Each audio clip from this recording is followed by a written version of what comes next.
¿Y pusieron algo que están? Ahí dice. Está cargando. Dice meeting. Ya estamos ya. Ahora debería estar. Sí, ya estamos. Así que Carla comienza nomás. Ya los dejamos. Gracias, Gabriel. Déjame nomás Gracias. como host, Gabriela, por favor. Ok. Gracias. Vamos a esperar unos 2 minutos para que se conecte más audiencia a este seminario.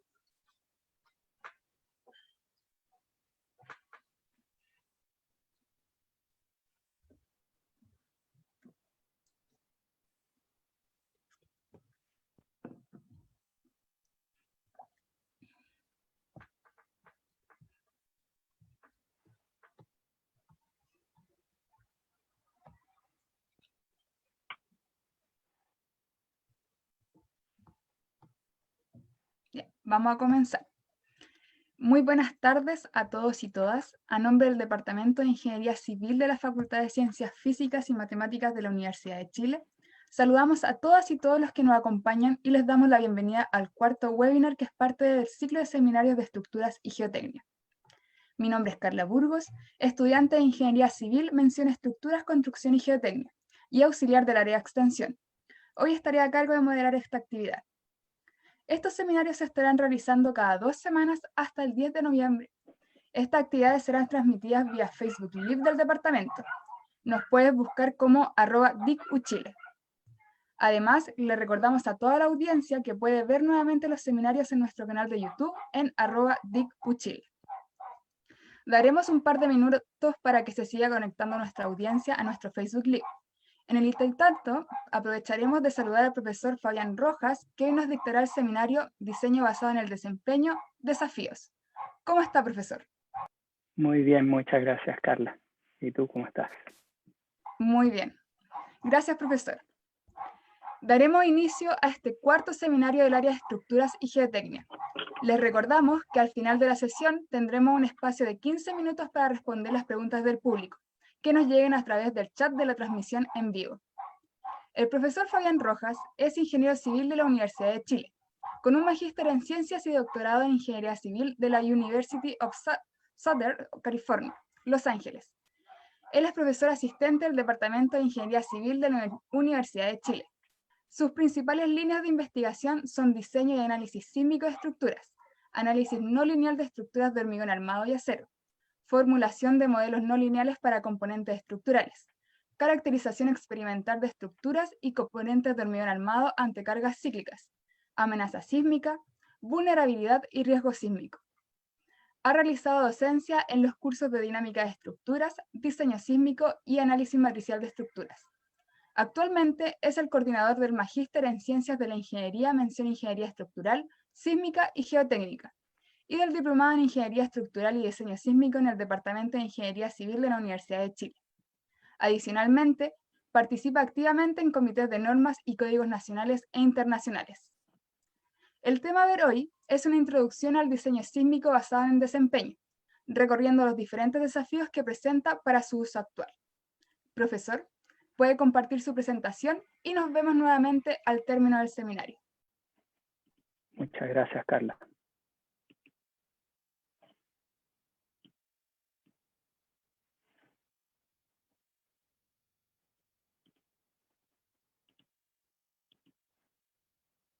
Ahí ya se está transmitiendo la presentación. Entonces les quiero agradecer al Departamento de Ingeniería Civil, al área de difusión, por haber preparado esta línea de seminarios y darnos la oportunidad de poder aportar con conocimiento y con lo que estamos desarrollando en el departamento a la comunidad y poder que la gente conozca distintas metodologías.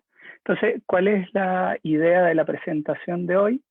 Un poco mostrar la evolución o de dónde viene y por qué usamos diseño sísmico basado en desempeño, desde su historia, un poco la motivación que hay detrás, hasta los desafíos actuales que tenemos y cómo hemos ido aportando yo en mi área de investigación, en un poco a tratar de solventar estos desafíos que tenemos acá en Chile para el desarrollo del diseño por desempeño, ¿ya? Y al final, un poco hacia dónde va esto, o cuál es la línea futura que deberíamos seguir en diseño sísmico basado en desempeño. Entonces, espero que disfruten la presentación, ¿ya?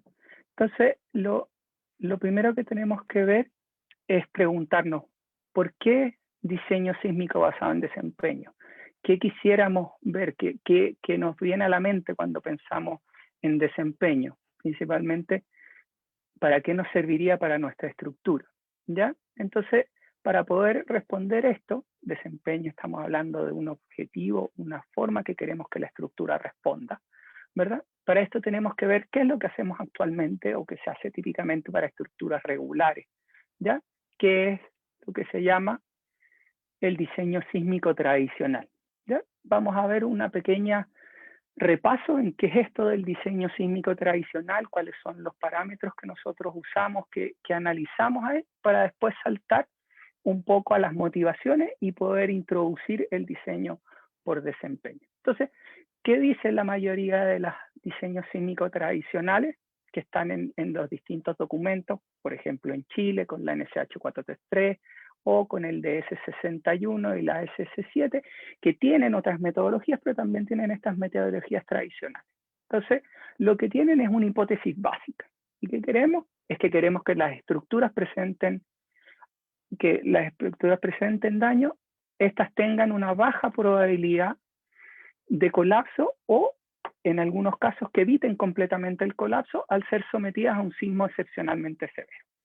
Y obviamente son vagas en decir qué es algo excepcionalmente severo, ¿verdad?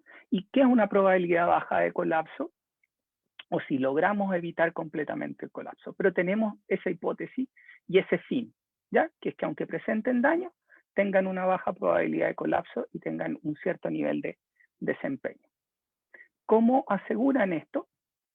Simplemente tienen una serie de reglas y requerimientos y criterios prescriptivos y análisis lineales que nos permiten de alguna forma seguir este protocolo, esta metodología, y nos entregan un diseño acorde a esa hipótesis de trabajo. Entonces, ¿qué se basa? ¿Qué son estos criterios? ¿Qué son estos análisis lineales? En simple, partimos con un modelo lineal, es decir, representamos nuestra estructura a través de un modelo lineal, que puede ser algo bien complejo, con elementos finitos, pero obviamente lineal y elástico, con ciertas discretizaciones para tomar en consideración la capacidad de rotación y la capacidad de deformarse de la estructura, combinaciones de elementos barra con elementos shell, o simplemente elementos frame completamente, para así lograr un modelo completo de nuestro edificio, ¿ya? Que va a tomar en cuenta las cargas que están, las demandas, los distintos elementos que tiene dentro mi estructura, ¿ya? Pueden ser modelos bastante complejos, pero siempre pensando en lineal y elástico, ¿ya? Tenemos propiedades homogéneas y tenemos nuestro material lineal y elástico. Podemos incluir ciertos niveles de reducción de rigideces que suponemos que van a ocurrir durante el terremoto para tener un modelo acorde a lo que estamos suponiendo. Sí, se pueden incluir todos esos componentes. Luego tenemos una demanda prescriptiva. Aquí llamamos una demanda prescriptiva, una demanda en cual tomamos en consideración cuál es el suelo que va a tener nuestra estructura, es decir, cuáles son las características que va a tener este suelo, las componentes, van a ser suelos blandos, van a ser suelos rígidos, qué velocidad de propagación, qué periodo va a tener este suelo, ¿verdad? Después vamos a tomar en consideración en qué parte estamos ubicadas en Chile, por ejemplo, o en nuestra zona, y cuáles son las distintas amenazas sísmicas que puede tener el sistema. Ejemplo, para nosotros, la principal amenaza está dada por la zona de subducción, en la cual tenemos terremotos intraplaca, interplaca, y la norma toma en consideración esto, y obviamente si estamos más cerca de las costas vamos a tener una demanda más alta, y así alejándonos hasta cordillera a una demanda más baja, ¿ya? Entonces tenemos en combinación, y esta demanda lo que va a hacer es cuál es nuestro registro, nuestro sismo que va a entrar sobre nuestra estructura, va a pasar por este suelo y va a demandar nuestra estructura. ¿Cómo representamos esto prescriptivamente? A través de los espectros elásticos de pseudoaceleración, que simplemente es una representación de la máxima aceleración que va a presentar un oscilador de un grado de libertad con un determinado nivel de amortiguamiento y un periodo dado de la estructura, o de este oscilador de un grado de libertad. Y así construimos. Y nuestra normativa tiene en consideración distintos niveles de amenaza, ¿verdad? Dependiendo en qué zona estoy, y distintos niveles dependiendo de la característica del suelo en la cual estoy. Entonces tenemos dos cosas involucradas acá: la zona sísmica, es decir, cuál es la demanda, y cuál es la influencia del suelo en esta demanda. Con estas dos componentes podemos entrar a un análisis modal espectral, en el cual simplemente tomamos nuestro sistema complejo, ¿verdad?, acoplado, y lo desacoplamos en n osciladores de un grado de libertad, en la cual están representados por una forma modal de cada uno de estos modos, que es decir, cómo se va a mover la estructura, dependiendo de un periodo dado, ¿verdad? Y a partir de este periodo dado podemos encontrar cuál es la aceleración esperada, hacer una combinación con esto y encontrar cuáles van a ser los esfuerzos internos que va a tener nuestra estructura. Obviamente aquí cada uno de estos tiene distintos signos, pero hacer la combinación modal, típicamente perdemos los signos que están asociados a estos modos. ¿Ya? Primera suposición, cosa que asumimos. Adicionalmente, como estamos en un modelo lineal y elástico, no estamos considerando la estructura que al entrar sísmicamente va a disipar energía, va a entrar en fluencia, va a generar fisuración interna. Lo que tenemos es una representación de esa capacidad de disipar energía de nuestra estructura a través de un factor de reducción, ¿ya? Y que este factor de reducción es simplemente la máxima valor de reducción que le podemos asumir a nuestro espectro lineal y elástico, de tal forma de que aseguremos que la demanda de ductilidad que se le solicitará a la estructura no pase de un cierto nivel. ¿De qué depende esto? Depende del sistema estructural y del tipo de detallamiento que le hagamos a la estructura. Si hacemos detallamiento especial, ejemplo que se usa en hormigón armado, o un detallamiento intermedio o un detallamiento ordinario, ¿ya? Que son para zonas no sísmicas, o cuando queremos una respuesta que no va a entrar en rangos inelásticos mayores. Obviamente, nuestra vida no es tan simple, en la cual tenemos esto, sino que tenemos un comportamiento más complejo. Nosotros diseñamos a un valor de resistencia más baja, ¿verdad? Pero debido a que nuestras propiedades de materiales, como sabemos en construcción, nosotros tenemos cierta confiabilidad, pedimos para nuestros materiales, por lo tanto, la media de estos materiales está mayor a la capacidad mínima que se les exige. Por lo tanto, la capacidad y nuestros modelos, obviamente, y nuestros análisis, están considerando, ¿verdad?, una diferencia entre la demanda y la capacidad, de forma tal de tener una confiabilidad que produce una sobreresistencia sobre nuestra estructura, y adicionalmente el desplazamiento, ¿verdad?, que ocurre va a ser un poco mayor de lo que nosotros esperamos elásticamente, si es que viéramos esto en forma sencilla. Obviamente hay varias cosas que hay detrás, pero por tiempo no voy a meterme más en detalle en esto. Solo sabemos que tomamos en consideración un factor de reducción que está dado normativamente, que puede ser factor solo del sistema estructural y del detallamiento, o también puede ser consideración del periodo de la estructura involucrada junto al sistema estructural y al detallamiento. Una vez que tengo esto, ya tengo mis esfuerzos con los cuales yo puedo diseñar la estructura y ocupo requerimientos prescriptivos. Me dicen, dados ciertos niveles de demanda, cuáles van a ser mi detallamiento, mis armaduras, mis cuantías de fierro que tengo que colocar a la estructura, y adicionalmente tengo que ver ciertas restricciones, que pueden ser restricciones de desplazamiento, pueden ser desplazamientos totales o desplazamientos a nivel local, entre pisos, pero siempre a partir de nuestro modelo lineal elástico y viendo cuáles son estos desplazamientos esperados que vamos a tener durante el terremoto. Adicionalmente podemos poner otros requerimientos de Q mínimo, ¿verdad? Es decir, un corte basal mínimo de la estructura, y tenemos un patrón de cargas que se le va a generar a la estructura a partir de este análisis modal. Estos requisitos prescriptivos hoy en día son cada vez más complejos y tienen involucrado algo de desempeño dentro, que son requerimientos de capacidad, es decir, queremos que la forma en que estos se comporten sean adecuadas a la demanda sísmica, es decir, tenemos comportamientos dúctiles, no queremos comportamientos frágiles, y por lo tanto podemos hacer requerimientos de capacidad para algunos componentes, o podemos tener requerimientos de desplazamientos para otros, o podemos usar los dos, ejemplo, el diseño de muro. En los elementos de borde pedimos no solo para el muro diseños por capacidad, se pueden ir pidiendo, sino también podemos pedir algunos de requerimientos de desplazamiento, que la estructura sea capaz de llegar al desplazamiento último esperado para el terremoto dado. Y adicionalmente, ¿verdad?, a estos requerimientos y a este nivel de corte basal que tiene nuestro edificio, tenemos un detallamiento. ¿A qué nos referimos con detallamiento? ¿Cuáles van a ser los fierros que vamos a poner? ¿Cuáles van a ser las separaciones de estribos? Si estamos hablando en acero, ¿qué perfiles tenemos que colocar? ¿Qué dimensiones de perfiles tienen que tener? ¿Qué espesores tienen que tener esto?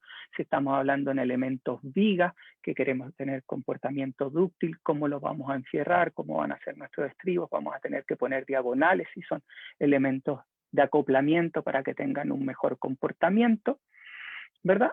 Y finalmente, a partir de esto, tenemos que verificar y tener cuidado en ciertos puntos críticos que nos dan algunas irregularidades que tenemos típicamente en nuestra estructura, que sabemos que han tenido ciertos comportamientos durante los terremotos, entonces tenemos que hacer un buen detallamiento para estas zonas, ¿ya? Amarrar bien la estructura en esos puntos para tener un buen comportamiento en estas singularidades que van a ser concentraciones de deformación y de tensiones.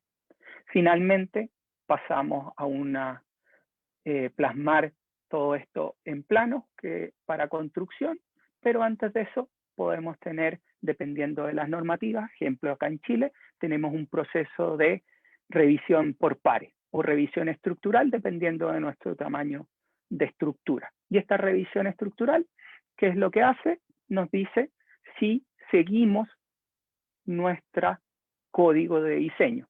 Es decir, seguimos las distintas reglas y criterios que nos habían dado nuestra normativa con los esfuerzos que tenemos, ¿ya?, de nuestra demanda sísmica.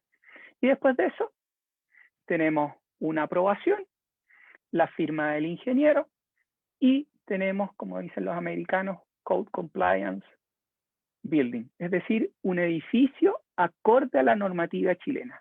¿Qué es lo que hace este edificio? O a la normativa a la cual esté siendo analizada. ¿Y qué dice este edificio? O esto nos dice que nosotros estamos de acuerdo a los requerimientos y reglamentos que tiene la estructura. Y en alguna de las componentes hicimos alguna verificación de cómo va a ser su capacidad para que tenga un cierto tipo de comportamiento, y vamos a ver evaluado algún tipo de desplazamiento máximo o alguna componente por desplazamiento para ver que puede llegar a ciertos niveles de rotación o a ciertos niveles de deformación la estructura sin problema, ¿ya? Pero esto en forma prescriptiva. ¿Qué nos asegura esto? Esto nos asegura en estructuras regulares o típicas, como las queramos, que son normales, diseños seguros con baja probabilidad de colapso. ¿Y cómo aseguramos esto?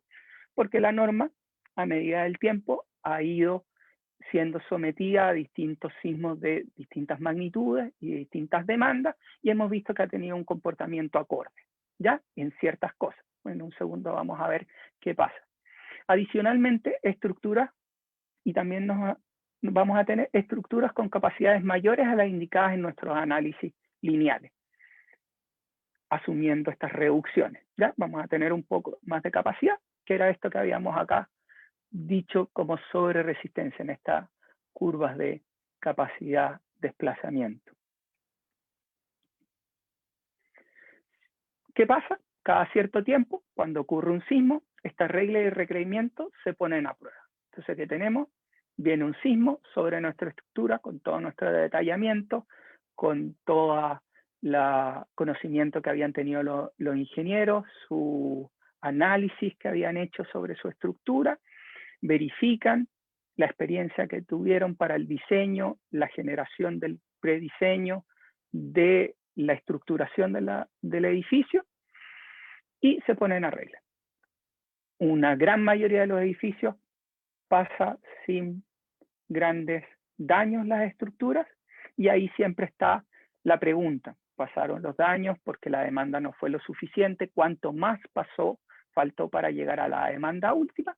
Pero hay algunos puntos en los cuales encontramos cierto nivel de daño para grandes terremotos, en los cuales nos ponen a prueba nuestras normativas y nuestros requerimientos. Vemos qué cosas han fallado, ¿verdad? En nuestros muros, qué nos sirvió de nuestro detallamiento, qué deberíamos modificar, qué no consideramos. Obviamente vamos aprendiendo, también vamos aprendiendo a través de ensayos de distintos elementos, conociendo de mejor forma cómo es nuestro comportamiento, para así poner nuevos requerimientos dentro de una normativa y poder tener edificios mucho más resilientes a medida que pasa el tiempo. Entonces, finalmente, se validan o ratifican algunos y se ven cuáles se deben modificar en los códigos de diseño porque no tuvieron un desempeño acorde. O puede haber sido que nuestra demanda prescriptiva no estaba bien calibrada para ese tipo de suelo o de demanda que habíamos esperado, o de tipo de falla sísmica o fuente sísmica que habíamos estudiado. Entonces, ¿cómo logramos una estructura más segura? Podemos, pensándolo, decir, ok, vamos a tomar nuestra demanda prescriptiva y la aumentamos por un factor. ¿Qué factor? 1,2 como hacemos en Chile, 1,3, 1,4, 1,5. ¿Cuánta más capacidad me da eso? ¿Cuánta más resistencia? ¿Qué tipo de demanda puedo lograr con eso? Es decir, ¿cuánta más capacidad tiene nuestra estructura si nosotros amplificamos? Entonces, ¿qué significa esto? ¿Cuánto es esta sobreresistencia en nuestra estructura? ¿Ya? Nosotros sabemos para ciertas componentes cuánto es la pero para nuestra estructura en conjunto, con todas nuestras singularidades que tiene la estructura, con todas las irregularidades, cuando ya la combinamos los muros en distintas direcciones, con las losas, con las distintas componentes, ¿verdad? ¿Cómo esta estructura se comporta? ¿Cuánta más capacidad tiene? Que es la pregunta. ¿Y por qué queremos saber eso? Y ahora vamos a ir analizando eso para darnos la entrada al diseño por desempeño. Entonces, ¿qué es posible esperar? ¿Ya? Que esa es la gran pregunta. Cuando pasa nuestro terremoto, ¿en qué estado vamos a estar? Porque hasta ahora la normativa lo que nos dice es que el edificio no va a colapsar para grandes terremotos, aunque presente daños. ¿Qué daños voy a estar? ¿Ya? Ese no es un punto que me dice la norma actual. ¿En qué nivel de daño? Esperan que no sea un daño severo que me colapse el edificio. Pero ¿en qué punto voy a quedar para mi estructura? Dado todo lo que yo sé, el tipo de suelo que tiene, la estructuración, el detallamiento, la geometría que definió el arquitecto de mi estructura, en conjunto con el ingeniero estructural, ¿en qué posición voy a estar? Y obviamente la otra pregunta es para edificios de gran altura, que son estructuras más complejas, que se escapan un poco de la norma, o si tenemos estructuras irregulares, que se escapan de la norma, porque tenemos que pensar que la normativa está hecha para edificios regulares o típicos, regulares en nuestro concepto, típico chileno, en los cuales tenemos una cierta experiencia y sabemos cuál es su comportamiento esperado en sismo, ¿ya? Pero tenemos una especie de calibración, es decir, sabemos de experiencias pasadas que nos sirven para poder lograr estructuras de mejor calidad en los próximos años debido a lo que hemos aprendido de terremotos anteriores. Entonces, ¿qué pasa si tenemos estructuras más complejas, ya? En donde tenemos estructuras ya no típicas o regulares, ¿cuál va a ser su comportamiento? Si empezamos a combinar varias torres con un podio al medio de 3, 4 pisos más X cantidad de subterráneos, ¿cómo interactúan estas? ¿Cuáles son los esfuerzos que atraviesan por estas zonas? ¿Podemos diseñar eso con los requerimientos actuales? Sí, y se hace, ¿ya? Podríamos usar otras metodologías que nos digan de mejor forma o tener un mejor entendimiento del comportamiento, y eso es lo que busca esto, tener un mejor entendimiento del comportamiento, ¿ya? Y poder lograr estructuras con a través de un diseño, una respuesta más predecible. Entonces, el diseño sísmico tradicional, como hemos visto, acá simplemente un resumen, que nos genera estructuras seguras, ¿verdad?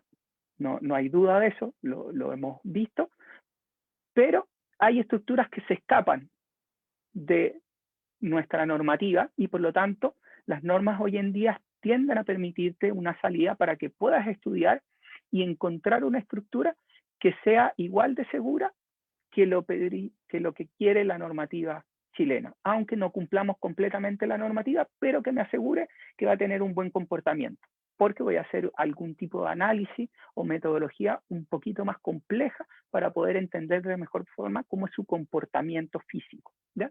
Entonces el diseño sísmico tradicional presentado en las normativas o códigos no permite responder en forma clara estas preguntas, ¿ya? Entonces, aquí viene la primera pregunta que nos tenemos que hacer. ¿Por qué vamos a pasar al diseño por desempeño? Entonces, para lograr esto, ¿qué quisiéramos lograr? Como ya había conversado, queremos tener un mejor entendimiento de la respuesta y comportamiento de la estructura que estamos diseñando ante las posibles solicitaciones a las cuales será sometida a lo largo de la vida, es decir, los terremotos a los cuales va a estar sometido, cómo va evolucionando la estructura después de 1 o 2 o 3 terremotos, cuánta capacidad ha sido reducida, ¿verdad? ¿Qué pasa si yo reparo? ¿Cuánto aumenta la capacidad? ¿Cómo queda la estructura después de un terremoto? Dado de cierta demanda, ¿cómo influye el suelo dentro de la respuesta en forma? Tengo que considerarlo a través de un modelo mucho más sofisticado, puedo no considerarlo dependiendo del tipo de estructura que esté analizando, puedo hacer algún tipo de simplificación de esto. Y con cualquier metodología que yo ocupe, si me salgo de la norma, lo que quiero es tener una respuesta equivalente o superior a lo esperado con las normativas o códigos vigentes, ¿ya? Que me permitan, porque la estructura ya no se encaja en la normativa, sino que tiene, pero yo tengo que asegurarme de alguna forma que estos requerimientos, ¿verdad? Aunque no los cumpla completamente, tengo una respuesta esperada acorde a la hipótesis básica que habíamos visto de nuestra normativa chilena o depende de donde estemos viendo y los códigos vigentes. Entonces, podemos pensar nuestra estructura ahora desde una vista más física. ¿Qué es lo que le va pasando a la estructura a medida que va siendo sometida a demanda? De aquí viene el desempeño. ¿Cuáles son sus estados de la estructura? ¿Cómo va evolucionando? Y aquí es el punto por qué el diseño por desempeño, la gracia que tiene. Entonces podemos ver esta demanda, que obviamente para un sismo es dinámica y vamos a tener desplazamiento y variación durante el tiempo. Pensemos que podemos pensar nuestra estructura, su demanda durante un terremoto, como simplemente esta envolvente que nos dice la capacidad en función del desplazamiento de la estructura. Entonces, obviamente, vamos a tener una evolución de la estructura y vamos a tener distintos estados que van a ir evolucionando la estructura a lo largo de que pensamos que la vamos empujando o se va deformando. Después vamos a ver todos los problemas que hay en cuál debería ser esta forma en que empujamos la estructura. Pero pensemos simplemente que empujamos nuestra estructura y esta estructura se va deformando a lo largo del tiempo. Entonces, inicialmente, podemos decir, todo está ok dentro de nuestra estructura porque estamos en que es casi lineal y por lo tanto estamos en una respuesta elástica de la estructura, no vemos ninguna fisuración, no vemos ningún cambio dentro de nuestra estructura y por lo tanto podemos seguir empujando. Entonces estamos verde, ok, seguimos. Después, como todo en la vida, no es blanco ni negro, hay matices. A medida que vamos empujando nuestra estructura, se van formando distintas fisuraciones, va fluyendo distintos elementos, distintas componentes, los fierros internos dentro de nuestra estructura, y ya empezamos a ver ciertos niveles de agrietamiento. No sé si pueden ver, aquí está la estructura, igual que la anterior, pero con pequeñas líneas de agrietamiento muy fino, que están diciendo ya la estructura está empezando a trabajar, ya está empezando a fisurarse, ya está empezando los elementos a fisurarse, o están entrando en fisuración algunos de ellos. Y por lo tanto, puedo seguir empujando. Y dependiendo de mi estructura, esta pendiente va a ser más empinada, va a ser más acostada, dependiendo cómo tenga yo el diseño de mi estructura, ¿ya? Como sea la estructura. Entonces vamos a ir empujando, empujando, empujando, y obviamente estas fisuras van a ir creciendo de tamaño, van a aparecer nuevas fisuras, van a aparecer nuevas grietas más grandes, los elementos empiezan a fluir, ya empiezo a tener alguna que otra deformación dentro de mi estructura, mis componentes no estructurales empiezan a verse sometidos a ciertos niveles de deformación, se me pueden dañar, el cielo falso puede sufrir diferentes tipos. Entonces tengo todas las componentes de forma física, estoy pensando qué es lo que le está pasando a mi estructura. Y obviamente, de nuevo, como todo en la vida, no es blanco y negro, tenemos matices, vamos a ir evolucionando a un color ya más naranjo, donde ya me empiezo a preocupar, ¿verdad? Ya no sé si en qué estado estoy, esto es de acorde, estos niveles de grieta para la comunidad, para el mandante, para la seguridad de la estructura, pero voy viendo, todavía tengo un poco más de capacidad con que empujar, pero hay que ver esto. Y el principal problema es que a veces no sabemos cuánto más estamos para acá antes que podamos empezar a ver degradación de falla. Y para eso tenemos que seguir y también tenemos que tener modelos numéricos que sean capaces de podernos dar estos comportamientos no lineales, que tengan degradación de la estructura. Pero eso lo vamos a ver un poquito. Entonces seguimos empujando, empujando, y ahora ya entramos en esta parte más roja, donde ya me empiezo a preocupar, porque ya tengo un daño considerable, ya está en toda la estructura, ya está daño, ya es distribuido por sobre toda la estructura, ya tengo líneas resistentes bastante dañadas, tengo elementos, componentes no estructurales bastante dañadas, componentes estructurales, pueden sufrirme agrietamiento, pueden haber vista de fierro, pandeo de algunos elementos que han empezado a generar algún nivel de degradación de nuestra estructura, y finalmente al estado que nunca queremos llegar, que es un colapso de nuestra estructura. Puede ser colapso parcial, puede ser colapso total, ¿ya? De la estructura. Nunca queremos llegar al colapso total. Por lo tanto, pensando en esto físicamente, nosotros ¿qué quisiéramos tener? Tener varios niveles en el cual decimos, ok, para un símbolo que nosotros vamos a considerar de cierto tipo, ¿verdad? Que es el terremoto al cual estamos acostumbrados a tener, podríamos decir el del 2010. Yo quiero que mi estructura esté en un comportamiento dado, ¿verdad? Y que me permita continuar mi estructura sin problema. Pueden haber alguna fisuración, algunas grietas menores, alguna disipación de energía a través de alguna afluencia de elementos, pero que no me impidan poder continuar viviendo con la estructura.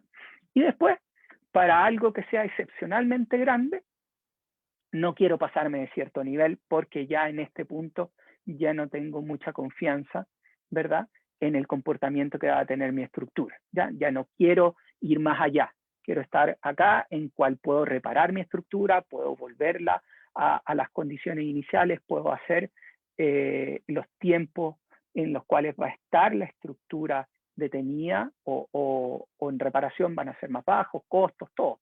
Puedo empezar a meter todas esas funciones dentro de mi análisis, ¿ya? Entonces, viendo esto físicamente, podemos plantear qué es lo que se conoce como diseño basado en desempeño, ¿ya? Y esto es simplemente una idea que no es nueva. Estas mismas preguntas y esta misma filosofía se ha estudiado debido a terremotos como el de Norwich de 1994 o el de Loma Prieta de 1989, la Asociación de Ingenieros Estructurales de California empezó a analizar qué podían hacer para lograr tener estructuras, ¿verdad?, que resistieran diferentes niveles de demanda sísmica, generando daños dentro de límites específicos, predefinidos y predecibles, ¿ya? Entonces lo que querían era lo que habíamos visto atrás. ¿Dónde voy a estar? No me voy a pasar de este nivel y no me voy a pasar de este nivel en un evento extremo. Para algo que sea más de diseño, voy a estar por acá, y cuando sea algo extremadamente grande, no me quiero pasar de cierto nivel. ¿Cómo logramos esto? Entonces ellos se embarcaron y generaron este documento, el CIAOC Vision 2000 o el Blue Book que se conoce de California, que es un reporte en 1995, ¿ya?, donde plantea un marco de trabajo del diseño por desempeño, un framework de cómo una plataforma para poder generar este diseño sísmico basado en desempeño. Entonces, ¿qué presenta este documento? Presenta tres conceptos importantes. Uno, lo que se llama niveles de desempeño, ¿verdad? ¿Y qué son estos niveles de desempeño? Son los estados en los cuales va a estar la estructura. Es decir, va a estar completamente operacional después del sismo, va a estar operacional. ¿Qué significa esto? ¿Qué significa completamente operacional? ¿Qué significa operacional dentro de la estructura? Voy a estar acá, o voy a estar en el más alto, o voy a estar en el inicial. ¿En qué estado voy a estar? Estamos viendo acá en la estructura cómo cambia de estado, dependiendo de dónde yo esté. Seguridad de vida, ¿verdad? Life safety, que no quiero pasar de cierto nivel, ni estar cerca del colapso para las estructuras. Entonces, estos están asociados a descripciones de daño, ¿ya? Descripciones generales. Continuidad de servicio, daño estructural leve, despreciable, moderado. Pero ¿qué significa un daño moderado? ¿Qué nivel de grieta? ¿Qué nivel de desplazamiento me produce un daño moderado en nuestra estructura, que digamos la grieta? ¿Qué es moderado? ¿Qué es leve? ¿Qué es despreciable? Vamos a ver que eso ha ido evolucionando. ¿Qué digo que es colapso? Una pérdida parcial o total de la capacidad de resistencia de cargas verticales, demolición de la estructura que es esperada. Entonces, ¿cuáles son nuestros niveles de desempeño? Un punto crítico acá es cómo mido esto o lo transformo de datos que yo sé que es estos estados de daño en el cual voy a estar, a definiciones de ciertos niveles de daño a través de parámetros estructurales. Es decir, estos requerimientos, ¿cómo los traduzco a ciertos parámetros estructurales? Y acá tengo que ver, dependiendo cómo es mi estructura. Si mi estructura está formada por columnas, vigas, ¿verdad?, voy a poder tener lo que se llama criterios más de componentes globales, en el cual tengo cuáles son las rotaciones máximas a las que puede llegar la columna, la viga, cuál es el nivel de demanda que pueden tener esto. Pero si tengo, por ejemplo, acá en Chile, ¿qué tenemos? Tenemos muros bastante complejos de distintas formas, ¿verdad? ¿Cómo decimos cuál es la rotación o el giro al que va a estar sometida esta estructura? Que es bastante compleja. Todo se va a mover en conjunto y adicionalmente tenemos acoplado con losa distintas componentes, ¿verdad? Por lo tanto, ¿cómo se relacionan todo esto? O podemos hacer a través de deformaciones locales, ¿verdad? Entonces, podemos ver nuestros criterios, traducirlos.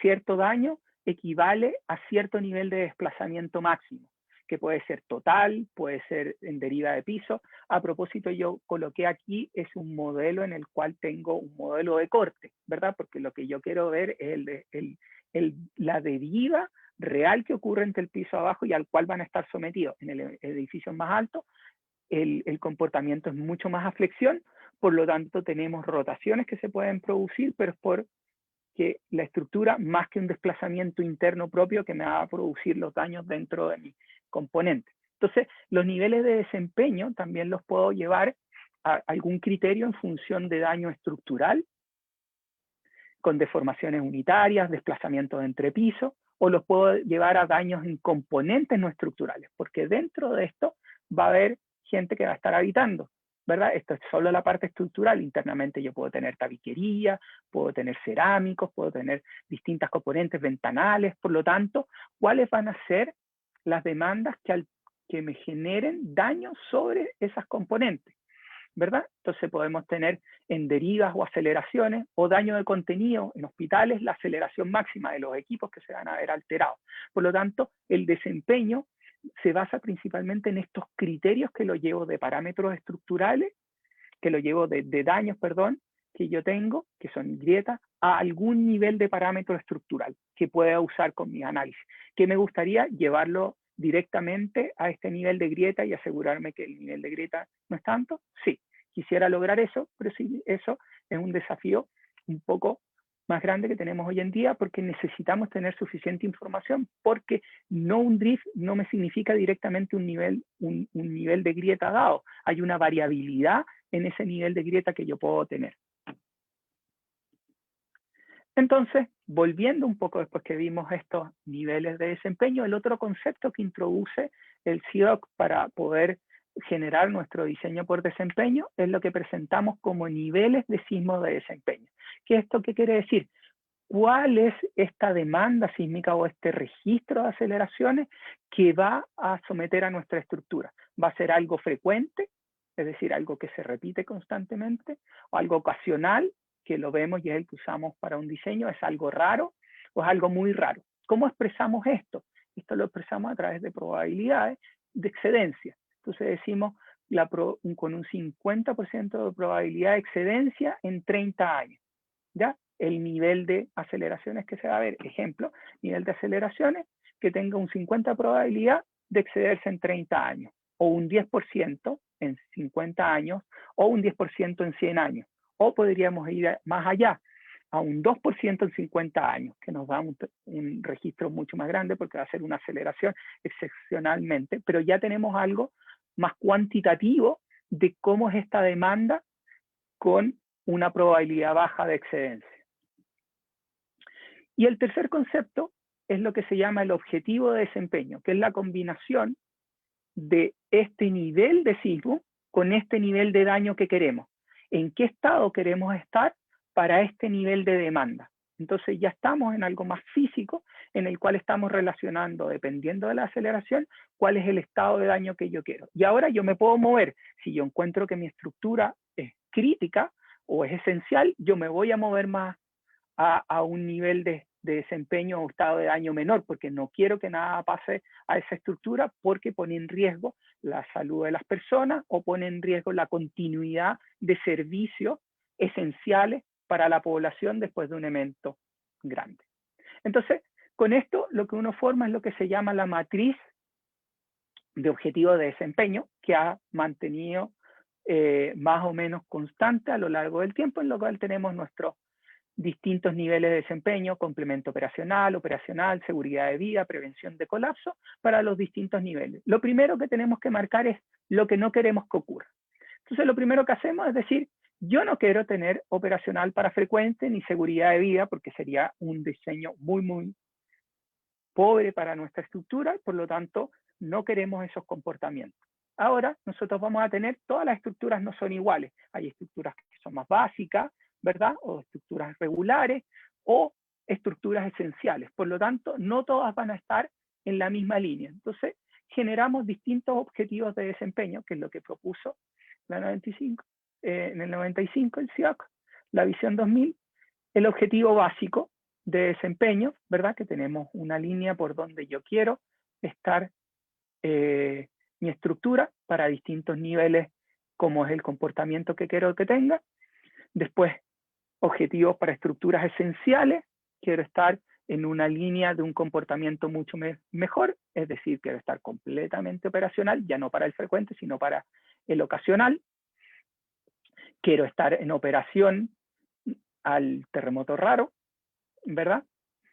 En una diapositiva anterior definimos cómo relacionamos estos niveles operacionales a distintos conceptos de daño, de lo esperado, ¿ya? Y después tenemos, para algo crítico, por ejemplo, un tranque de relave que no queremos que falle porque genera problemas a nuestra sociedad, problemas ambientales que no podemos permitir. Por lo tanto, definimos esto. ¿Qué queremos hoy en día? Si nosotros queremos estructuras más resilientes, nos deberíamos empezar a mover más hacia este lado, ¿verdad? Quisiéramos irnos más a un comportamiento en el cual reducimos la respuesta, pero esta metodología nos permite tomar conscientemente hacia dónde nos movemos. Podemos evaluar cuánto más aumentan los costos si es que nos movemos, porque ya sabemos cuál es el estado. Por lo tanto, podemos decir cuál es nuestra estructura que nos permite movernos a la izquierda, cuánto más sale esa estructura, cuánto es el costo con beneficio, ¿verdad? Y poder decidirnos hacia dónde nos movemos. ¿Qué nosotros estamos? Nosotros deberíamos estar en Chile en un comportamiento más cercano hacia para nuestra estructura, debido a lo que hemos observado durante los terremotos y como ha dicho en distintas ocasiones el profesor René Lagos, ¿ya? Entonces, ¿qué tenemos? Esto también lo podemos lograr llevar a parámetros de estado de parámetros estructurales. Es decir, podemos relacionar, ejemplo, la herida de techo transitoria, es decir, el máximo desplazamiento que va a ocurrir durante el tiempo historia de nuestro análisis, ¿verdad? Que sea menor de cierto valor, o menor que cierto valor, o menor que cierto valor. Estos son los criterios de aceptabilidad que nosotros vamos a definir en función de parámetros estructurales. Todavía no hemos llegado a parámetros que nos digan nivel de grieta máximo. Tenemos relaciones entre las deformaciones que pueden ocurrir internamente y los niveles de grieta esperado, transitoria y remanente para nuestra estructura. Sí, hay distintos estudios, pero necesitamos mucho más datos y vamos a ver cómo hemos ido construyendo esta data. Entonces, después de Visión 2000, ¿qué ha pasado? Hemos ido evolucionando con distintas documentaciones, ¿verdad?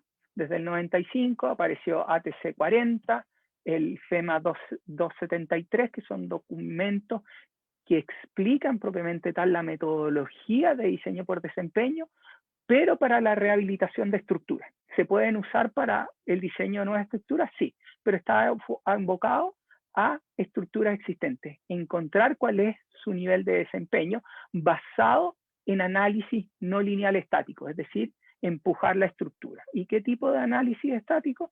Análisis de espectro de capacidad o método de los coeficientes para poder encontrar los puntos de desempeño de la estructura que quisiéramos. Y esto ha ido evolucionando. Apareció después el FEMA 356, que ya introduce el concepto de no solo análisis estático, sino también análisis tiempo-historia, más criterios mejorados, criterios de aceptabilidad a través de baterías de ensayos que se hicieron durante los tiempos para los distintos componentes estructurales, ¿verdad? Y adicionalmente aparece en FEMA 440 en el 2005, que mejora los métodos de diseño sísmico para nuestras estructuras.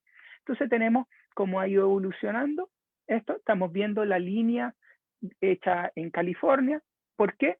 Vamos a ver en un segundo, porque nosotros en Chile, nuestra normativa de diseño sísmico basado en desempeño, nos basamos en la línea de California. ¿Existe en otras partes del mundo este diseño por desempeño? Sí, la norma japonesa lo introduce, la norma china también tiene estas metodologías que permiten el diseño de estructuras, pero nosotros vemos la línea en California debido a que nosotros no usamos esta como base para la usada acá en Chile. Y finalmente, de nuestra normativa 356, FIMA, perdón, de la guía de FIMA 356, evolucionó a lo que se conoce hoy en día como la ASCE 41, que tuvo 2006, 2013 y 2017, en la cual va a ir evolucionando las metodologías de análisis, cuáles son estos métodos, cuáles son los criterios de aceptación que permitimos para la evaluación de estructuras, cuáles son estos mejores criterios de aceptabilidad, cómo podemos cargar nuestra estructura, qué componentes de carga, introduciendo también lo que dice la ASC7 para la 41, ¿verdad? Pero este es el documento en el cual tiene toda la información para poder llevar a cabo de buena forma este diseño por desempeño. Y que aparece asociado a esto distintas guías para el desempeño específico en edificios altos, ¿ya? Y estas hay dos que compiten, las dos de California, uno de la zona norte, otro de la zona sur, ¿verdad? De California. Tenemos la TBI, Tall Building Initiative, ¿verdad? Que es en la parte norte de California, que genera en el 2010 los primeros requerimientos, ¿verdad? Y procedimiento para el estudio que toma y se basa en la ASC 41, llama a este documento también para recopilar información, no copiar. Estos son documentos más bien cortos, donde dicen el procedimiento, qué cosas deberíamos hacer, que son específicas para nuestros edificios altos, ¿verdad? Y también el de Los Ángeles, en la parte norte de California, en la parte sur de California, la parte norte de California, perdón si lo dije al revés, la parte norte de California, perdón, en la parte sur de California, ¿verdad? En Los Ángeles tenemos el LA Tall Building Structural Design Council, ¿ya? Que es el documento que nosotros usamos en Chile para basarnos, ¿ya? Usamos el de Los Ángeles. Este es el de San Francisco, la parte norte, Los Ángeles en la parte sur. Estos llaman a la ASC 41 y también a otros documentos como la ATC 72 y hoy en día también tenemos la ACI 318 2019 que también incluye ciertos requerimientos para la verificación del diseño usando análisis no lineal de tiempo-historia, ¿ya? Para verificar la respuesta que nosotros esperamos dentro de nuestra estructura para un cierto nivel de demanda. Entonces, ¿qué usamos en Chile? Usamos una versión un poco más antigua, la del 2017, no la del 2020, que era la que yo presentaba, pero de la parte de Los Ángeles, ¿ya?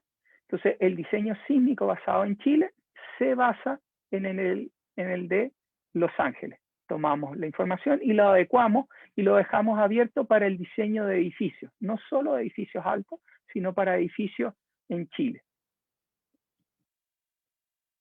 ¿Qué dicen todas estas documentaciones? No me voy a enfocar precisamente en el de diseño sísmico en Chile, sino voy a hablar en genérico. ¿Qué tienen estas metodologías? Entonces, estas metodologías que se basan en expresar los criterios de diseño en términos de logros de objetivos de desempeño, es decir, un comportamiento a nivel de desempeño previamente establecido según el uso e importancia de la estructura. Depende para qué va a ser la estructura, cómo yo quiero que esta estructura se comporte, ¿verdad?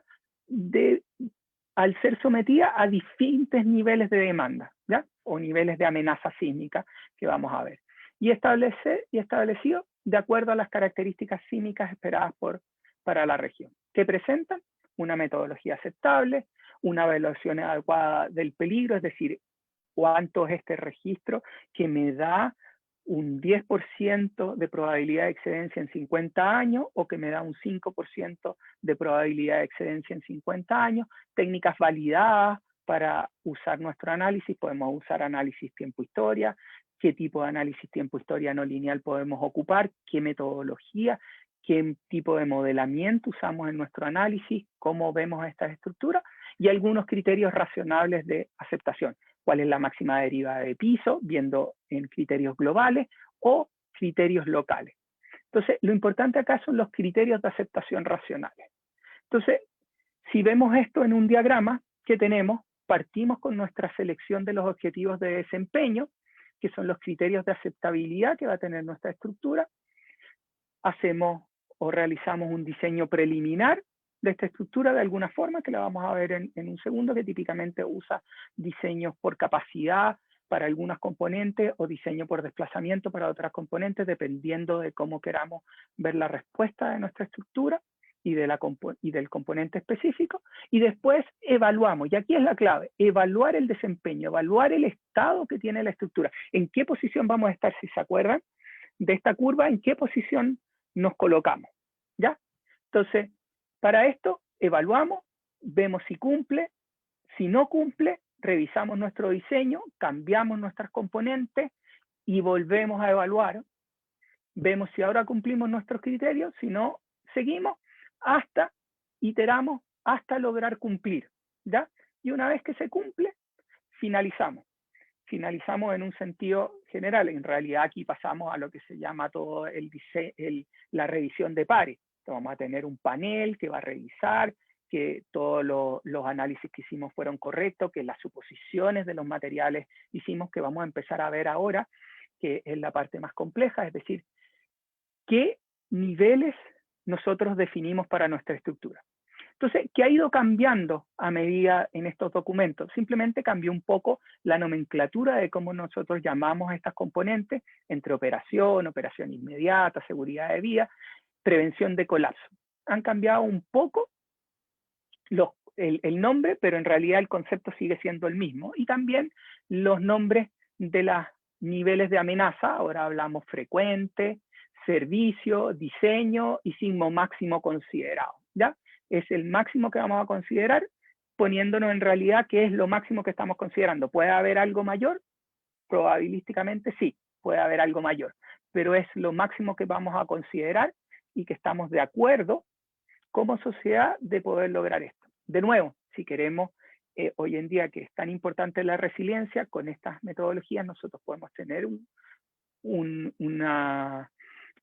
mejor entendimiento de cómo es la respuesta, en qué estado va a estar, qué niveles de deriva vamos a tener, en qué estado de daño vamos a estar nuestra estructura, y si queremos una estructura más resiliente, simplemente podemos decir el criterio que tenemos que cumplir es un poco más estricto, nos movemos más hacia este lado, ¿verdad? De la tabla o matriz.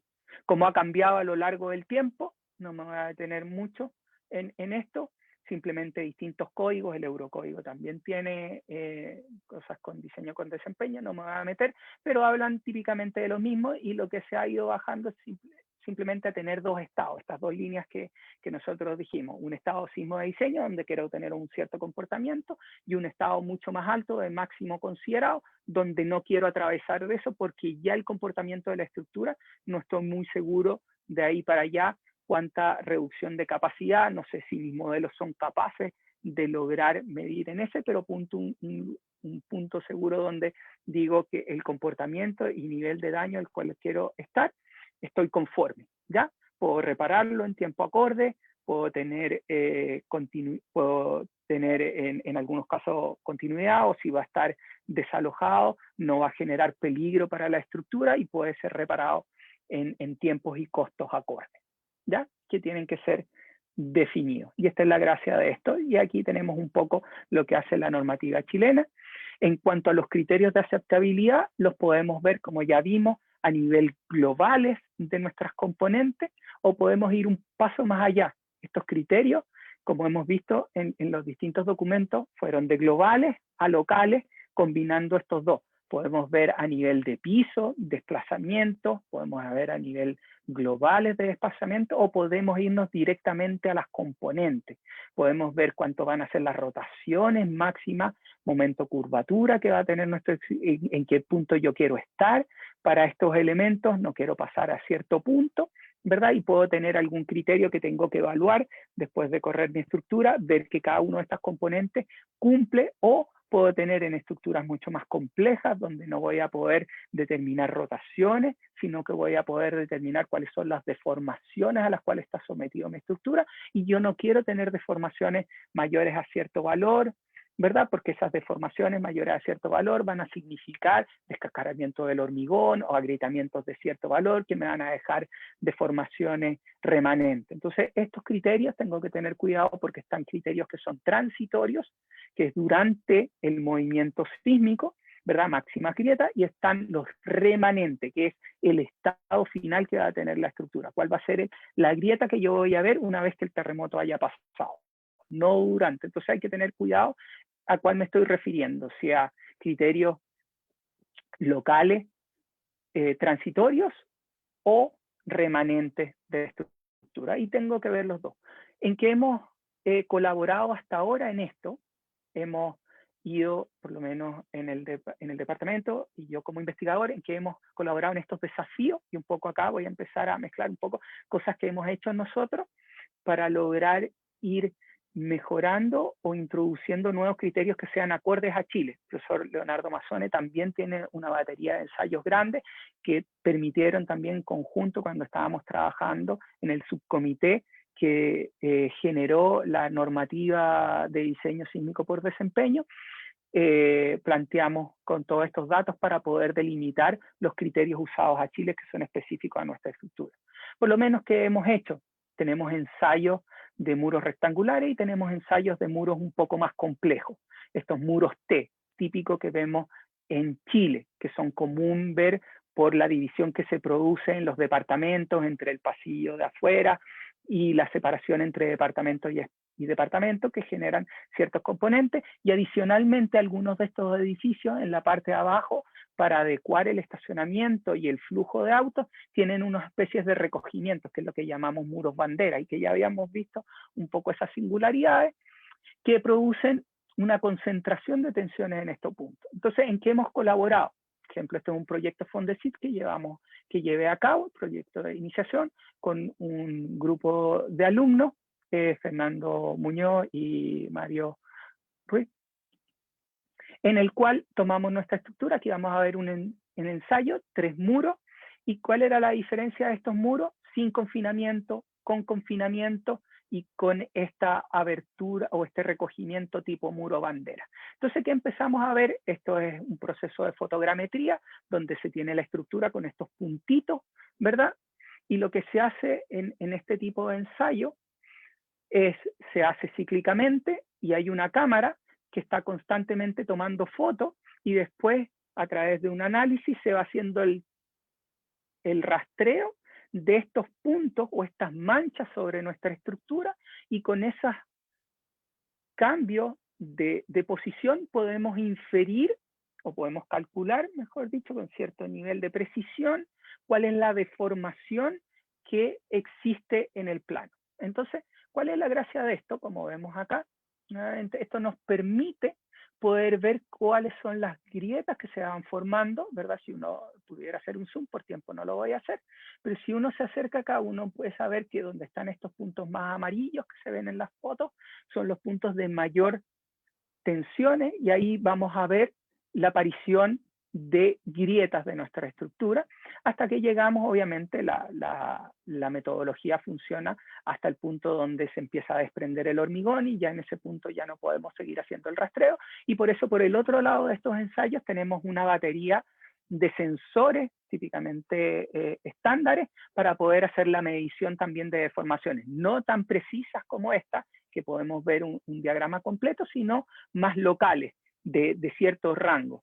Y en una foto próxima vamos a ver qué tenemos que tener cuidado. Tenemos el ancho efectivo, ¿verdad? Cómo varía de esta ala a medida que se tensiona, y vemos que lo que pasa típicamente es que una vez que empieza a fluir el ala, rápidamente todo el ala empieza en fluencia. Entonces podemos usar toda el ala de nuestra T para el diseño. Esto quiere decir que estamos cabeceando todos los fierros que están fluyendo acá contra esta cabeza de muro cuando tenemos el efecto de momento volcante. Podemos ver cuáles son sus comportamientos dependiendo del tipo de estructura, no me voy a detener más, qué pasa a distintos niveles, y con esto podemos determinar ciertos criterios, qué pasa si tenemos confinamiento de nuestra estructura, sin confinamiento, cómo se produce, se desarrolla mucho más rápidamente este descascaramiento y el movimiento de el recubrimiento, ¿verdad? Por el pandeo de las barras internas que se producen. Esta produce un pandeo menor porque está bien confinado, mientras que este tiene un pandeo importante. Este trata de restringir el pandeo a través del confinamiento de las barras para que el hormigón esté bien confinado, tenga una mayor capacidad de compresión. Entonces, en eso hemos visto distintos ensayos, continuamos con ensayos, ahora vamos a hacer una batería de ensayos en los cuales tenemos muros acoplados, es decir, vamos a ensayar para entender cuál es el comportamiento, ya no solo de muros aislados, porque vemos que es un punto importante, cuál es el comportamiento que tiene nuestra estructura al estar acoplada, cómo este efecto de acoplamiento genera distintos comportamientos dentro de nuestra estructura. También en los otros vimos, no tengo tiempo para conversar, pero hemos analizado cosas como el largo de rótula plástica, ¿verdad? Me voy a devolver un segundo, que vimos en este ejemplo, que el largo de rótula plástica para elementos que tienen estas singularidades, vamos a ver que se concentra, si uno va al final ya cuando vemos tensiones, si se fijan, a diferencia de este, tiene una distribución de deformaciones a lo largo, y si hiciéramos hacia arriba, aquí no se pinta de color, no es porque no haya, es simplemente porque el análisis lo hicimos encuadrado acá. Podríamos extender el análisis a la parte de arriba y veríamos que estas deformaciones tienden a crecer hacia arriba, ¿verdad? En este que está confinado, vemos que las grietas tienden a distribuirse mejor en altura, mientras que en este vemos que nuestra singularidad produce que haya una reducción del largo de rótula plástica, es decir, en la zona donde se está yendo ya no es capaz de empezar a distribuirse hacia arriba como nosotros quisiéramos, sino se empieza a concentrar en la parte de abajo, que es algo que tenemos que tener y que nos permite poder entender una de las cosas que habíamos visto, cómo mejoramos nuestra normativa y nuestros requerimientos a través de ensayos, que usamos también los ensayos para lograr tener criterios de aceptabilidad y también para la evaluación, para poder calibrar nuestros modelos, ver qué tipo de materiales podemos ocupar, qué comportamiento van a tener esto. Entonces, en este sentido, vamos a tener nuestra estructura. Vamos ahora a encapsularnos en esta parte del siguiente, creo que me he extendido un poco, voy a tratar de avanzar un poco más rápido para poder mantenernos en un tiempo prudente. Entonces, tenemos, una vez que elegimos nuestros criterios, viene la parte más importante, que es la evaluación del desempeño, ¿verdad? Pero primero para esto tenemos que decir cuál va a ser nuestra estructura. Entonces, para esto tenemos que hacer un diseño preliminar. ¿En qué nos basamos? Nos podemos basar en muchas cosas. Típicamente se basan en algún diseño por capacidad o por desplazamiento, ¿verdad? En este caso puse por capacidad, pero también puede ser para algunas componentes por desplazamiento, dependiendo si estas se afectan más por desplazamiento que por fuerza en nuestro sistema. Y con esto logramos tener algún comportamiento esperado, alguna fluencia en la parte inferior de los muros, fluencia en nuestros elementos viga, ¿verdad? Que permitan la disipación de energía, pero con criterio. Y una vez que tenemos esto, adicionalmente, tenemos que ver la amenaza sísmica para la zona y el lugar donde va a estar nuestra estructura. ¿Qué quiere decir eso? ¿Cuáles son todos los posibles terremotos que pueden ocurrir? ¿Verdad? Y esto lo metemos en una juguera probabilística, haciendo lo que se llama el peligro, un estudio de peligro sísmico probabilístico, en los cuales tomamos en consideración, no me voy a meter en esto, ¿verdad? Podemos tener algún día alguna charla en donde analizamos esto en mayor detalle, pero en este, ¿qué hacemos? Tomamos en consideración todos los posibles terremotos, ¿verdad? Todas las características que tienen esto, el tamaño de ruptura, cuáles son las curvas de número de sismos anuales versus magnitud para estos terremotos, cuáles las distancias que donde puede ocurrir la ruptura con respecto a la posición donde yo estoy, tener una distribución probabilística para esto, y adicionalmente lo que se llaman las curvas de atenuación, que son uno de los puntos fundamentales. ¿Qué nos dicen estas curvas de atenuación? Nos dicen cuál es el espectro de aceleraciones, es decir, cuál es el PGA o cuál es el periodo de aceleraciones, el espectro de aceleraciones que esperamos para un cierto periodo, dado un cierto nivel de excedencia. Y junto con esto que hacemos, generamos lo que se llaman estas curvas de tasa anual de excedencia, ¿ya? Que lo que nos dicen es, para un PGA, cuál va a ser la aceleración, ¿verdad?, de este PGA para distintos niveles o tasas anual de recurrencia, que es el inverso del periodo de recurrencia, esto que habíamos hablado de 475 años. Entonces aquí, el inverso de eso, nos metemos acá, nos determina, y a partir de eso, podemos con varias de estas curvas, no solo para PGA, sino para periodo 1, 0, 1, XX, podemos construir lo que se llama el espectro de peligro uniforme. ¿Qué es el espectro de peligro uniforme? Simplemente un espectro en el cual cada uno de estos puntos tiene la misma probabilidad de excedencia durante el tiempo de exposición, ¿ya? Y podemos decir para 475 años, 2475 años, obviamente este es un terremoto que no es real. ¿Por qué? Porque no, en un terremoto no todas las frecuencias, ¿verdad?, van a tener el máximo de aceleración posible. Vamos a que para un registro es en una aceleración, en un nivel de frecuencia, para otro registro es en otro nivel. Por lo tanto, esto es lo que nos dan, es una curva de un envolvente de todos los posibles que pueden ocurrir y que ninguna aceleración se va a pasar en un cierto nivel de excedencia a todos estos puntos, para todos los posibles eventos que tengan. Y con lo cual puedo generar esto del desagregado, que me dice cuáles son los terremotos, dependiendo en la zona y la magnitud y la ruptura de este, que influyen más en la respuesta que yo puedo tener en este punto o en este punto de mi zona, que es donde va a estar ubicada mi estructura. Con esto genero de alguna forma los registros, que vamos a ver en un segundo, y con eso, ¿qué hago? Tomo los registros, tomo mi estructura, ¿verdad?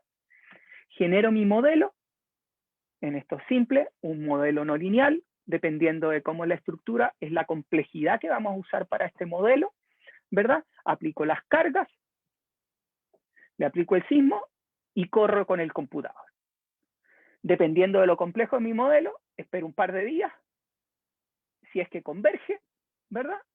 Que eso es lo que esperamos, por lo tanto siempre pedimos, antes de iniciar un análisis tiempo-historia de una estructura compleja, siempre tenemos que partir por algo simple, un pushover o algún análisis estático que nos permite entender cómo se está comportando la estructura, qué niveles de deformaciones vamos a encontrar, ¿verdad? Pero finalmente lo que tengo que hacer es, con un grupo de registros, que me los dice la norma, me puede decir 3, 7, 11, 22, 100 registros, dependiendo de lo que yo quiera hacer, dependiendo del procedimiento que yo esté haciendo. Típicamente son alrededor de 11, nosotros tenemos un poco menos en Chile, pero 11 registros, se pasan pares de registros, en realidad son en las dos direcciones.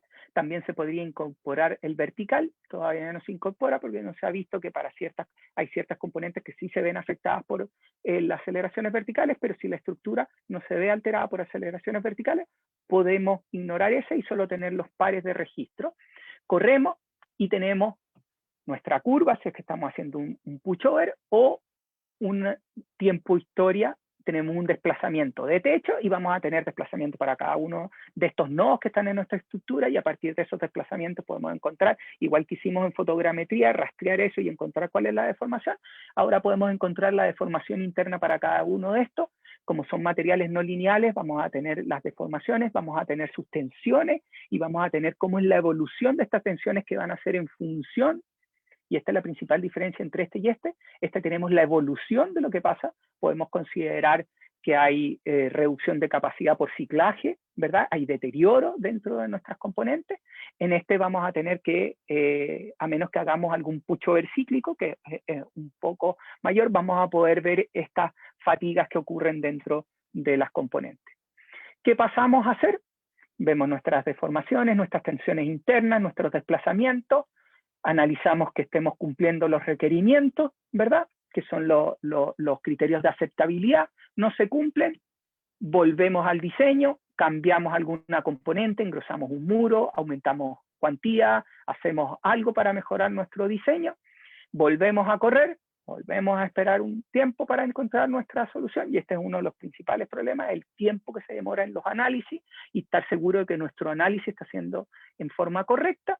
Y una vez que tenemos esto, estamos ok, cumplimos los criterios, pasamos al sistema de revisión por pares, en que nos evalúan el comité, que nos evalúa cómo es el comportamiento de esta estructura, y este es un paso fundamental porque no solo al final, esto va haciendo a lo largo del proceso porque nos van validando cuáles van a ser los análisis que vamos a usar, cuáles van a ser los criterios, cuáles son los niveles de desempeño que vamos a querer, cuáles son los valores de aceptabilidad, cómo vamos a modelar, qué vamos a asumir, qué vamos a poder decir que es elástico, qué vamos a poder decir que no es elástico dentro de nuestra estructura.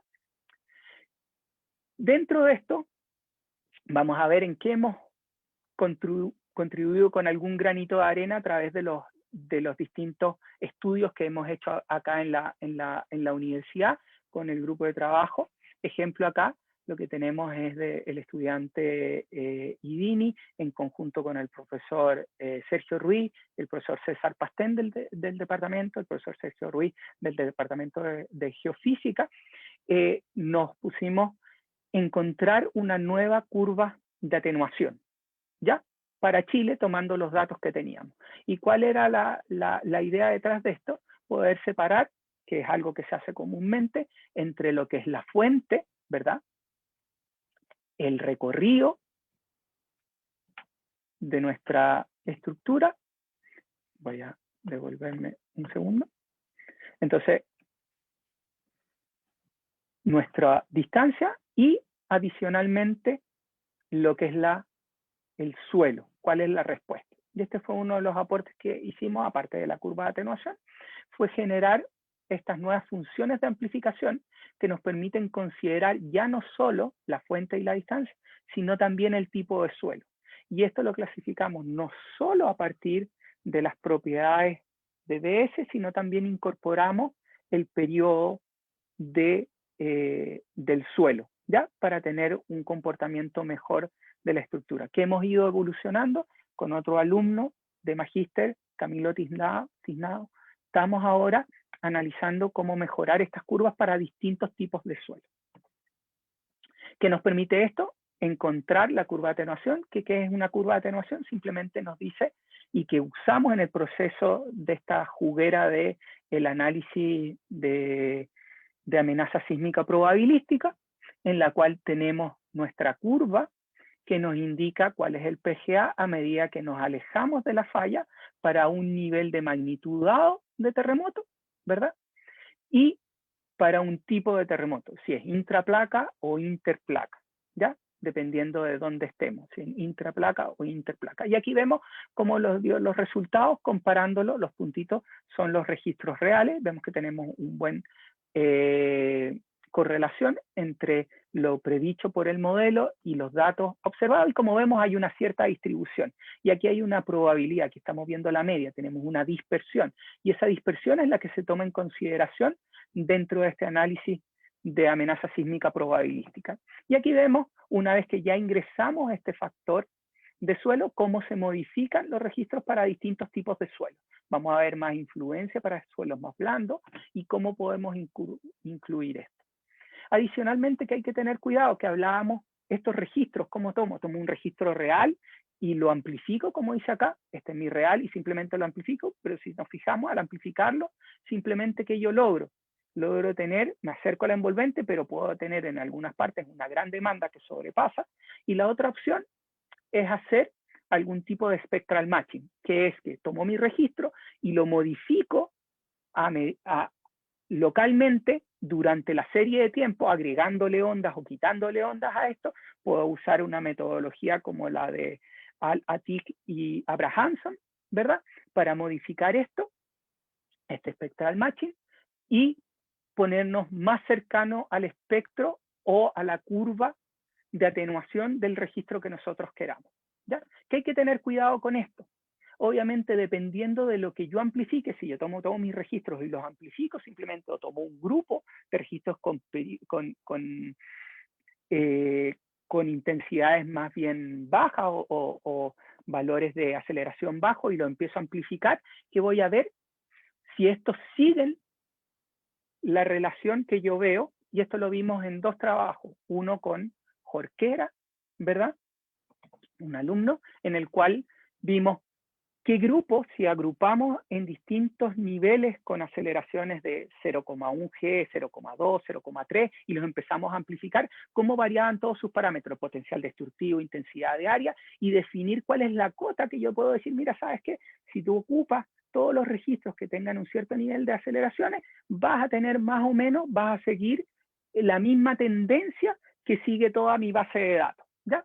¿Qué vemos si yo no ocupo esto? Ejemplo, a través de curvas de fragilidad, que no me voy a meter, analizamos cómo variaba si yo ocupo un grupo selecto, que es cierto nivel, ¿verdad? O que ocupo toda la base sin discriminación. Y veo que hay influencia dentro de la respuesta. ¿Y por qué esto es crítico? Porque estas curvas de fragilidad son las típicas que yo ocupo para decir cuál es el desplazamiento que va a tener mi estructura, ¿verdad? Y asociar esto a un nivel de daño, ¿ya? Entonces, obviamente, si yo subo o bajo esto, me va a influir cuál es el resultado final de estimaciones que voy a hacer.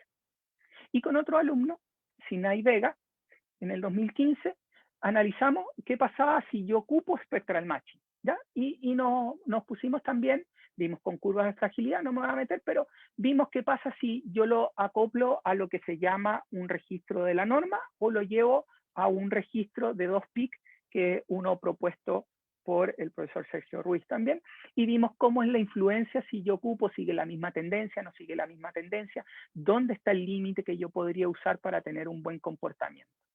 ¿Qué hemos avanzado nosotros? ¿Qué otro grano? Este es un trabajo que estamos realizando con un alumno de magíster, Luis Loyola, que está a punto de graduarse. Enviamos un artículo que esperemos que se publique, y con el profesor Rafael Ruiz, en el cual nos embarcamos en poder generar una metodología para generación de registros artificiales compatible con estas curvas de atenuación, ¿ya? No con la curva de peligro, de espectro de aceleración de peligro sísmico, sino con la curva de atenuación.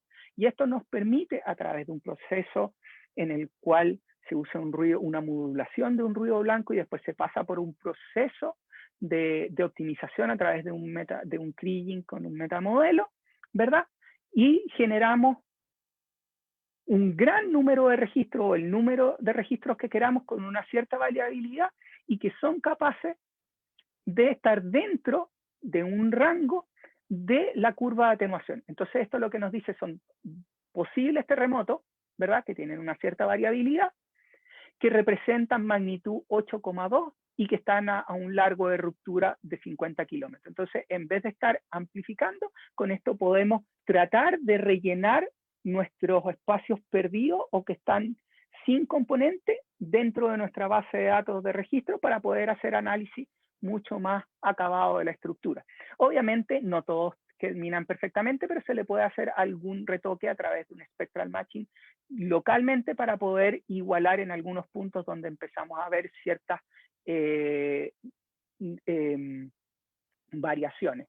Y esto usamos una metodología propuesta por Vetter et al. En 2016 y la aplicamos para Chile usando las curvas locales y usando algunas modificaciones adicionales para tomar en consideración toda la complejidad que tiene la sismología acá en Chile. ¿Qué usamos para modelar? Y con esto ir terminando, que creo que me he excedido un poco del tiempo. ¿Qué usamos para modelar? Entonces, aquí es crítico cuáles son nuestras componentes. Vamos a usar elementos barra, vamos a usar elementos frame. ¿De dónde sacamos estos elementos? ¿Cómo sabemos que se comportan de buena forma? De nuevo, nos basamos en nuestro experimento, tomamos un montón de sensores. Este es el mismo que habíamos visto por un lado que tenía puntitos, ahora es por el otro lado, que yo les comentaba, con el montón de sensores.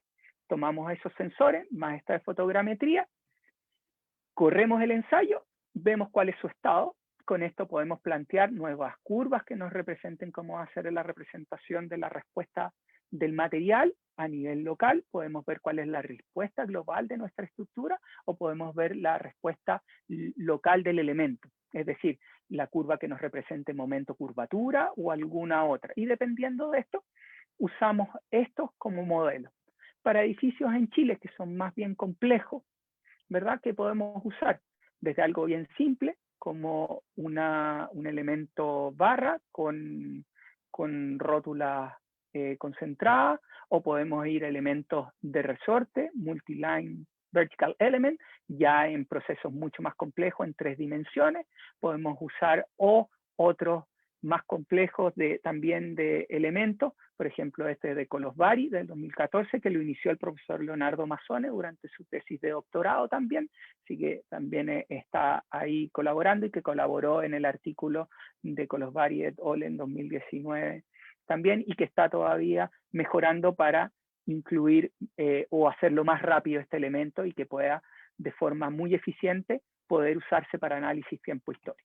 O podemos ir otros que también hemos desarrollado con el profesor Mazzone y yo, elementos membrana, un poquito más sofisticados, en el cual en vez de tener una discretización que nos representa el muro completo, aquí estamos una representación que nos vemos en una porción del edificio, del elemento del muro, perdón. Entonces, para construir el muro completo estamos viendo más como en un continuo y tenemos nuestros elementos que representan zonas del muro y por lo tanto esto nos permite poder modelar estructuras un poco más complejas. ¿Ya? Aquí hablamos con estructuras más complejas y obviamente este tiene la consideración, el de shell y el de membrana es layer, es decir, podemos tomar las distintas consideraciones de las capas. Podemos ver en la capa de recubrimiento, las 2 mallas de acero, perdón, el hormigón interno y dividirlo en capas si es que queremos ver flexión fuera del plano, incluyendo en podemos ver las otras y el recubrimiento, para ver si hay pérdida de recubrimiento, para ver cuál es el comportamiento de la zona central del muro.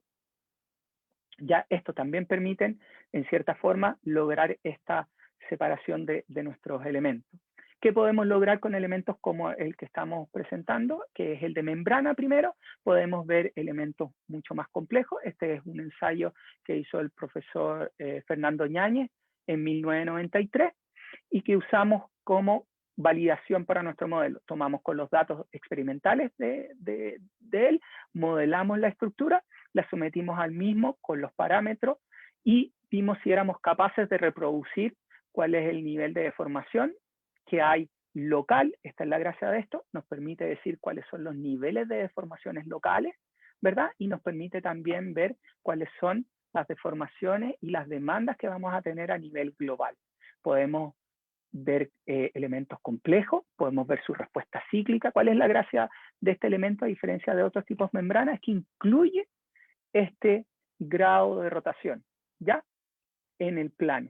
Y este grado te permite ahora conectar directamente un elemento frame a y poder tener compatibilidad de giro en ese punto, ¿ya?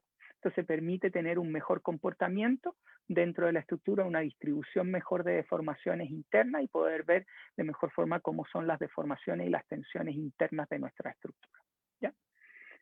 Podemos ir a elementos mucho más complejos. Ahora incorporamos no solo en membrana, sino fuera del plano y ahora tenemos el efecto completo con los 6 grados de libertad por nodo. En el otro teníamos solo 3, 2 desplazamientos más el giro. En este caso tenemos los 6 grados y podemos ver una estructura completamente en 3D. Podemos ver su comportamiento con uniones con losa, podemos ver cómo está y de nuevo ver la respuesta global para muro y también tomar su influencia dependiendo de cómo es el confinamiento. ¿Qué pasa si tenemos bajo confinamiento? ¿Qué pasa si tenemos alto confinamiento? ¿Somos capaces de capturar ese efecto dentro de nuestro modelo que tenemos que lograr analizar? ¿Cómo son las distribuciones de deformaciones que nos van a permitir validar conceptos, ver qué es el estado en el que va a estar la estructura?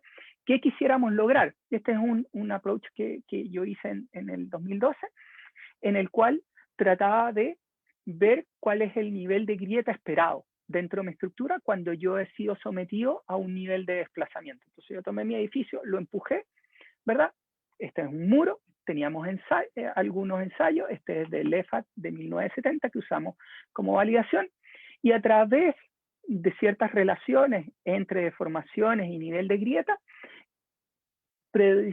predijimos cuál iba a ser el patrón de grieta, que es algo interesante. Esto ya acercándonos un poco más a este concepto de desempeño, que yo quiero saber cuál va a ser el patrón de grietas que va a estar en la estructura. Según ese patrón de grietas, qué tamaño de grieta yo. Esto es algo que yo quisiera tener, ¿ya? Se está trabajando, se necesita datos para saber qué nivel de deformación. Y de nuevo, aquí estoy viendo los transitorios o estoy viendo los remanentes, ¿ya? Entonces tengo que tener cuidado también con eso. ¿Y cómo lo logramos? A través de las deformaciones. Y podemos ver distintos ensayos. Estos son ensayos mucho más antiguos, en donde tenían fotos más claras, y por eso los usamos como validación en algunos de los casos. Una pregunta que siempre me hacen: ¿puedo usar el programa comercial que tengo actualmente? Sí, no vamos a hacer tiempo historia, pero sí podemos acercarnos un paso más a través de un análisis de Pushover para entender un poco mejor cómo es la estructura. ¿Qué hicimos? Tomamos con una alumna, en conjunto, hay varios de estos con el profesor Mazzone que hemos trabajado,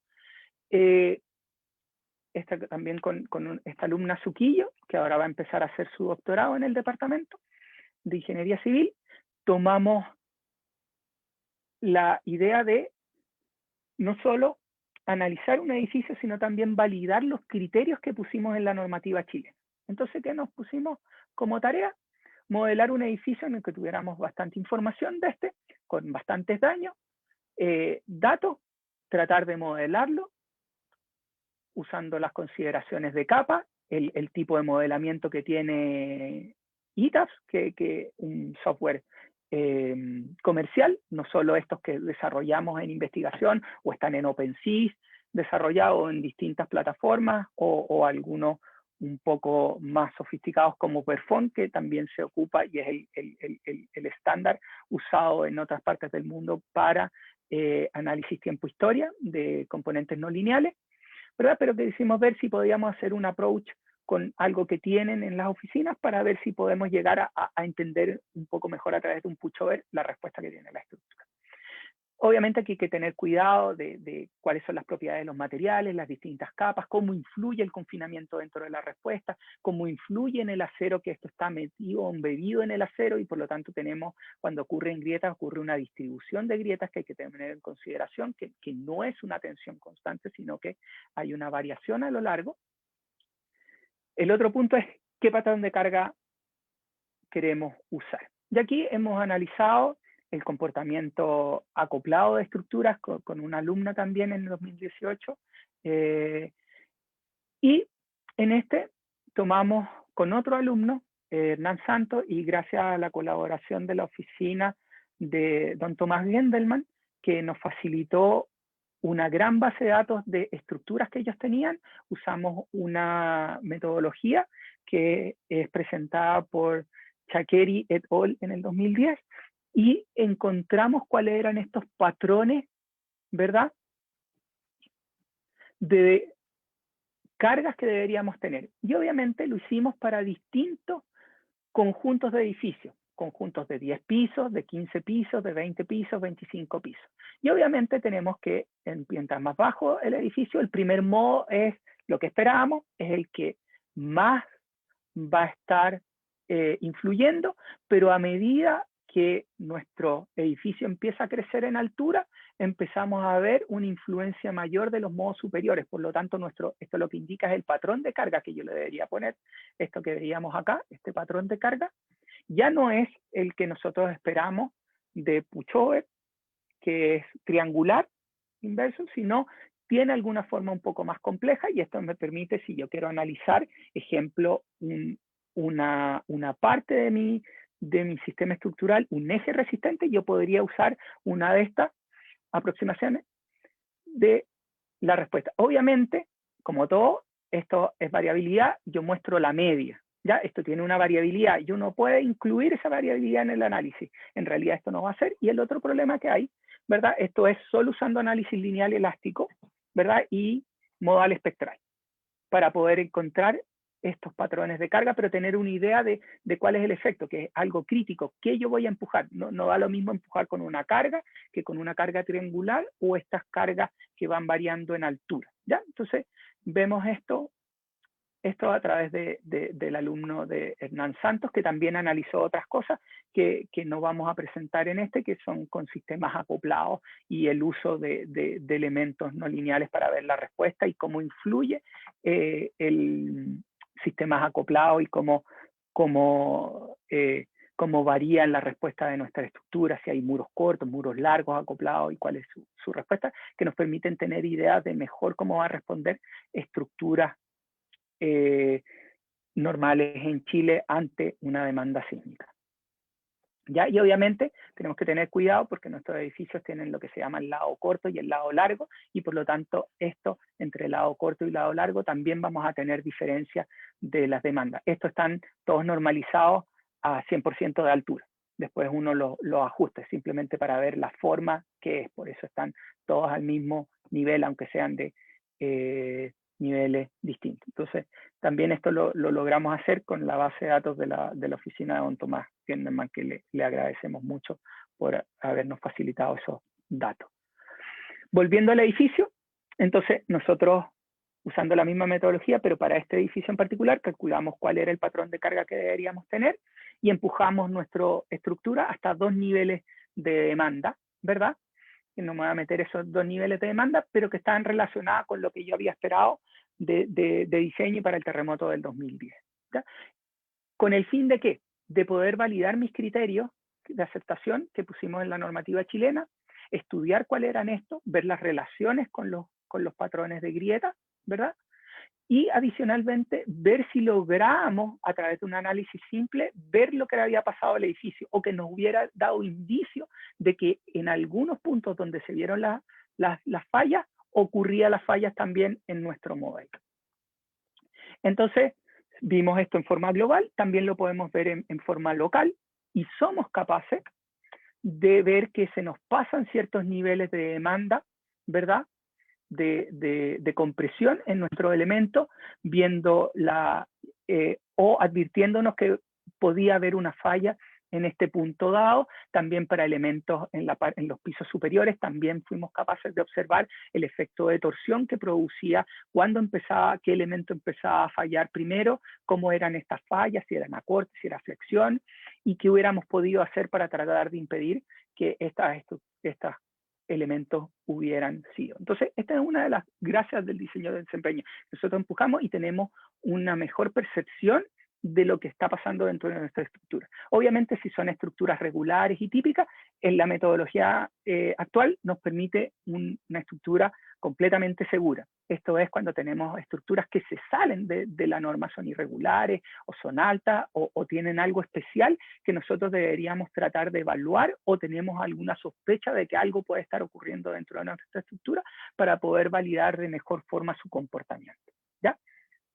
Entonces, ya terminando un poco, para no quitarles más tiempo, es ¿qué paso sigue ya en el diseño sísmico basado en desempeño? Entonces, ¿qué paso nos vamos a hacer? Ya tenemos preliminar la demanda, podemos avanzar en cuanto a la demanda, ¿verdad? Cómo logramos esto, cómo generamos nuevos registros, cómo mejoramos las bases de datos, cómo amplificamos, cómo modelamos esto. Yo vi el modelación a través de registros artificiales, podemos generar modelos numéricos, que también están haciendo profesores en el departamento, ver a través de modelos más tipo físico, ¿verdad? Cómo van a ser estos registros que podemos esperar dentro de la zona de Santiago, a través de modelos, de toda la estructura, de la ruptura y de cómo estas se propagan dentro. Nosotros usamos una de las metodologías que hay. Entonces, una vez que yo ya tengo mi análisis y tengo mis tensiones, ¿qué puedo hacer? Puedo ahora aumentar el número de registros o puedo, en otra forma, decir, ok, dado estas deformaciones, ¿cuál es lo que sigue en el diseño por desempeño? Es ahora yo voy a empezar a relacionar y empiezo con el concepto de vulnerabilidad, ¿verdad? Y empiezo a ver el riesgo. ¿Cuánto es el tiempo en el cual mis estructuras van a estar cerradas o no van a estar operativas? ¿Ya? Entonces, yo ahora, de alguna forma, de mis criterios estructurales, ver cuáles van a ser las curvas a través de curvas de fragilidad que nos van a decir el daño esperado, y con modelos de daño vamos a ver cuál es ese nivel de desplazamiento esperado, cuál es el nivel de daño solicitado a través de estas curvas de fragilidad y modelos de daño. Puedo estimar los tiempos que van a estar, cuál es mi costo, tener curvas para costo, ¿verdad? Cuánto va a haber algún daño físico, poder incluir dentro de esto, cuánto tiempo voy a estar tiempo abajo. Y obviamente, como todo esto, esta grieta, dado estas tensiones, puede ser más grande, puede ser más chica, hay una variabilidad en los registros, hay una incertidumbre en los materiales que estamos usando. Como sabemos, nuestros materiales Y eso es otra cosa que yo no dije cuando uno está modelando.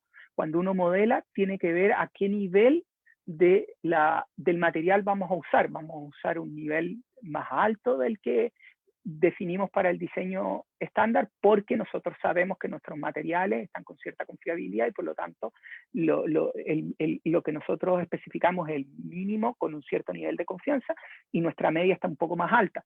Por lo tanto, tomamos en consideración eso, pero ¿cuánto es la variabilidad? Se la podemos incluir dentro de nuestro análisis e incluir ahora probabilísticamente dentro de todos estos conceptos.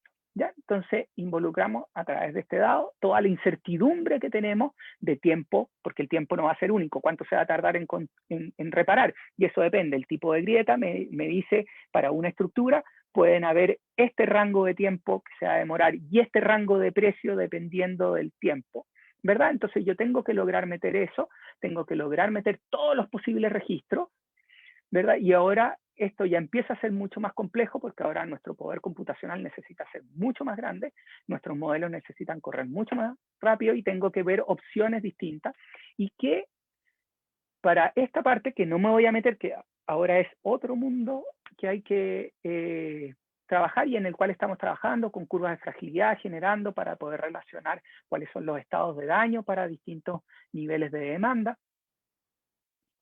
Para eso existe un documento que es el proyecto, el ATC 58, los que quieren entretenerse, en el cual, o FIMAP 58, en el cual plantea lo que se llama las nuevas generaciones de diseño basado en desempeño. Esto que vimos acá es lo que se conoce como primera generación de diseño basado en desempeño. Nosotros recién estamos acá y estamos tratando de incluir estos análisis tiempo-historia. ¿Ya? En otras partes del mundo ya están empezando a incluir esta nueva generación en la cual toman en consideración y ahora yo planteo mi resultado final en un costo. ¿Cuál es el costo esperado de reparación anual de la estructura? ¿O cuál es la pérdida esperada anual de la estructura? O dependiendo, trato de llevarlo a conceptos en los cuales yo puedo tomar ahora otras ramas, ¿verdad? No solo ingeniería, sino ver en políticas públicas qué es aceptable, qué no es aceptable, y poder en forma más consciente poder determinar y qué podríamos hacer a partir de toda esta información. También reajustar nuestras curvas predictivas de forma tal de que los diseños a través de nuestra metodología, después chequearlos a través de análisis, ver que cumplen con nuestros objetivos que nosotros queremos.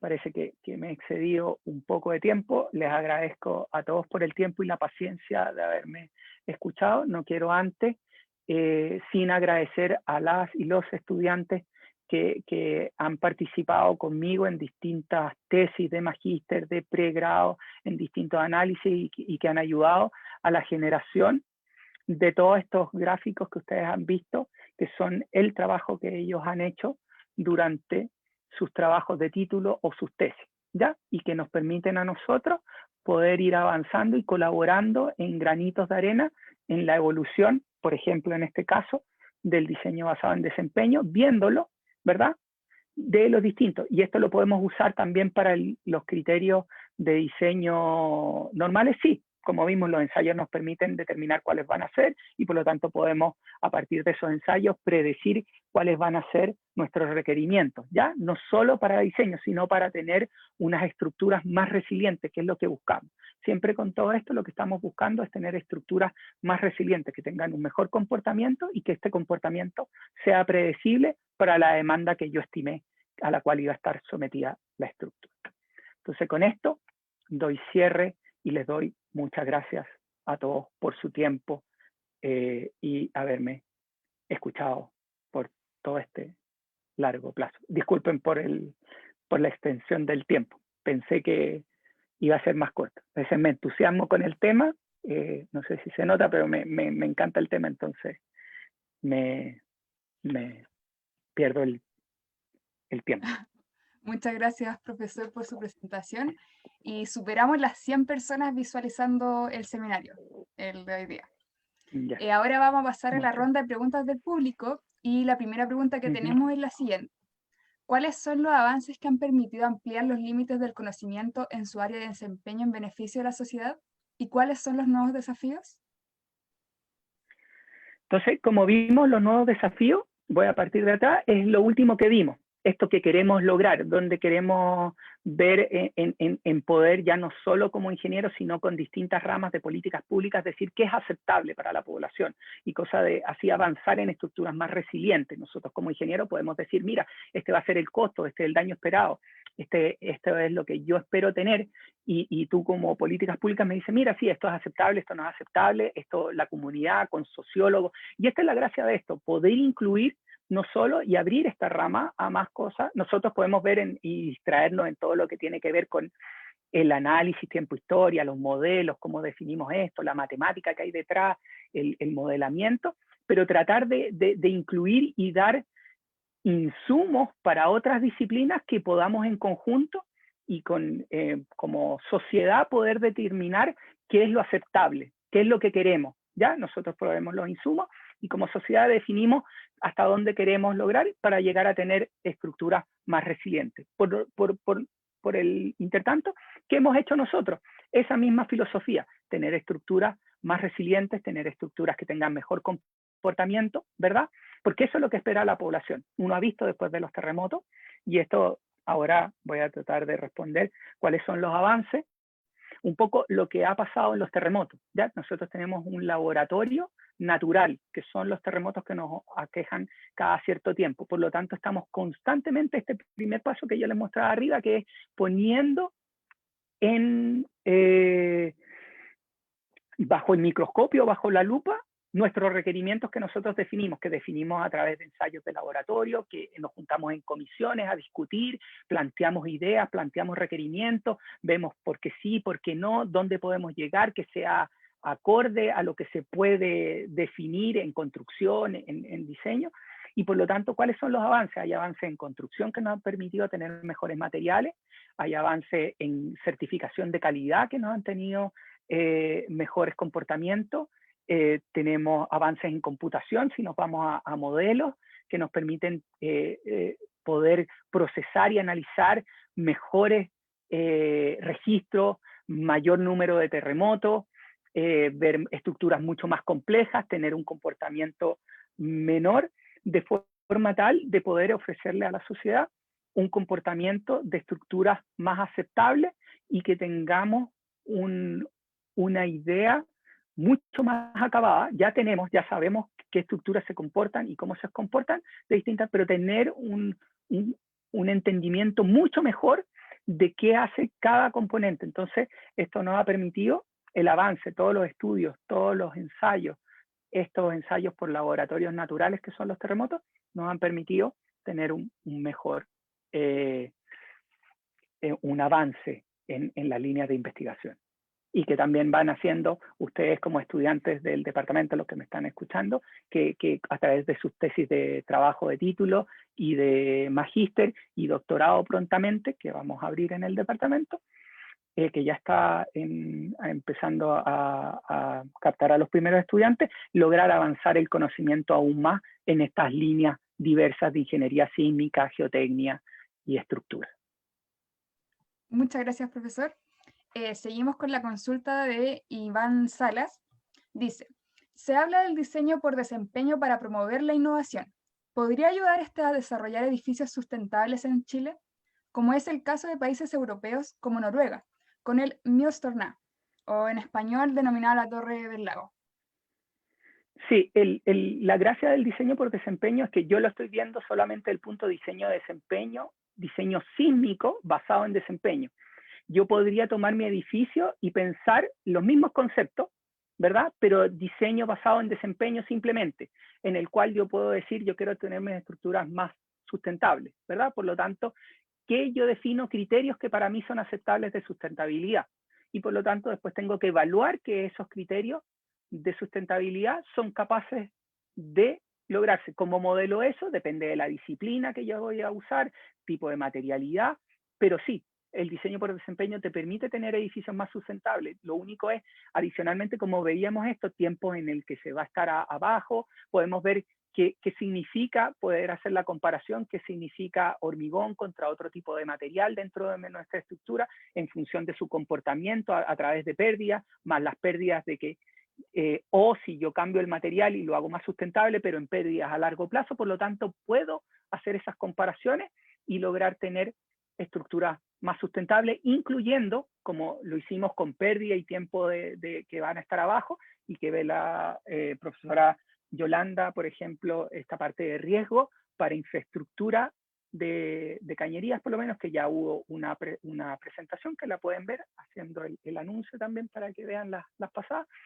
Nosotros podemos incluir, en este caso, en sustentabilidad, para poder analizar ese como una variable adicional en nuestro análisis y poner ciertos criterios y cierta forma de evaluarlo para nuestro edificio. Muchas gracias, profesor. Lamentablemente, y en honor al tiempo, cerramos la ronda de preguntas. Agradecemos a todas las personas que participaron de este seminario y al profesor por tan interesante presentación. Profesor, muchas gracias. Le damos unos breves minutos para que pueda concluir algunos aspectos de esta presentación y algunas palabras de cierre. Ya, muchas gracias, Carla. Primero que nada, muchas gracias a todos los que han aguantado acá durante el tiempo que me demoré, me extendí más, así que les pido disculpas, pero espero que lo hayan disfrutado, que haya sido ameno y haya sido agradable, y poder un poco mostrar qué hemos hecho en la universidad para contribuir en un granito de arena en los distintos desafíos que hay en el diseño sísmico basado en desempeño para estructura, y qué es lo que queremos lograr, y viendo un barrido desde la motivación, origen, cómo ha ido evolucionando, cómo hemos ido aportando ciertas cosas para verlo en forma local y hacia dónde vamos, ¿verdad? Ingenieros que estén ahora estén trabajando, se motiven por investigar sobre este tema, vean en qué tipo de estructura ellos lo pueden, que piensan que debería ser interesante poder aplicarlo para tener un mejor entendimiento de cuál es la respuesta que van a tener para jóvenes que están, ya que estamos en la Semana Civil, que están ahora estudiando ingeniería en la facultad, se motiven por la ingeniería civil, vean los desafíos que hay, los que son civiles, vean estos desafíos nuevos y cómo podemos colaborar cada uno desde su disciplina en mejorar y tener estructura y ciudades mucho más resilientes. Muchas gracias a todos por el tiempo, a ustedes, Carla, y a todo el grupo de difusión por este excelente trabajo que han realizado. Gracias, profesor. Francisco Gamarra nos escribe: felicitaciones desde Tacna, Perú. Muchos saludos. Muchas gracias. De otros países. Genial. Agradecemos Muchas entonces gracias a todo el público asistente. Les recordamos seguirnos en todas nuestras redes sociales como @DICUchile, y además a revisar este seminario nuevamente en nuestro canal de YouTube @DICUchile. Nos vemos en el próximo seminario a realizarse el martes 29 de septiembre a las 14:30 horas, donde nos acompañará el profesor Francisco Hernández con el seminario Evaluación de Respuesta Sísmica de estructuras instrumentadas y ensayadas en mesa vibradora. Muchas gracias. Hasta luego.